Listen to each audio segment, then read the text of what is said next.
सुनहरे पंख। बहुत दिनों पहले की बात है। एक झील में एक हंस रहता था जो कि काफ़ी खास था क्योंकि उसके सुंदर सुनहरे पंख थे जो कि सोने के बने हुए थे। वहीं झील के पास एक बूढ़ी औरत अपनी बेटियों के साथ रहती थी। बहुत ज़्यादा मेहनत करने के बाद भी वो परिवार गरीबी में जी रहा था। वे लोग अपनी गरीबी से बहुत परेशान थे। बड़ी ही मुश्किल से उनके घर का गुजारा होता था। वह हंस भी उनकी गरीबी के बारे में अच्छे से जानता था।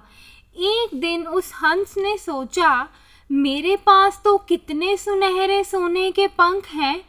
अगर मैं इस परिवार को रोज़ एक पंख दे दूं, जिसे ये बाजार में जाकर बेच दें, तो इनका गुजारा अच्छे से होने लगेगा और इनका जीवन अच्छा हो जाएगा।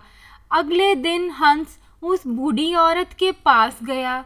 बूढ़ी औरत को लगा हंस उससे कुछ खाने को मांगने आया है। वह उसे कहती है कि मेरे पास तुम्हें देने के लिए कुछ भी नहीं है। लेकिन ऐसा कहने पर हंस ने कहा, लेकिन मेरे पास आपके लिए कुछ है, और उसे सारी बात समझाने लगा। वह बूढ़ी औरत हंस की बात मान गई और हंस ने उन्हें अपना एक सोने का पंख तोड़कर दे दिया। बूढ़ी औरत और उनकी बेटियों ने सोने का पंख बाजार में बेच दिया, जिसे बेचकर उन्हें काफ़ी अच्छे पैसे मिले और वे लोग बहुत खुश भी हो गए। हंस हर रोज़ अपना पंख देकर उस परिवार की मदद करने लगा। काफ़ी टाइम तक तो ऐसा ही चलता रहा, लेकिन बूढ़ी औरत अब बहुत लालची हो गई थी। वह सोचने लगी कि अब एक पंख उसकी क्या ही मदद करेगा। जब कल हंस आएगा तो हम उसके सारे पंख तोड़ लेंगे, ऐसा उसने अपनी बेटियों से कहा। यह सब सुनते ही उसकी बेटियों ने इस काम से मना कर दिया।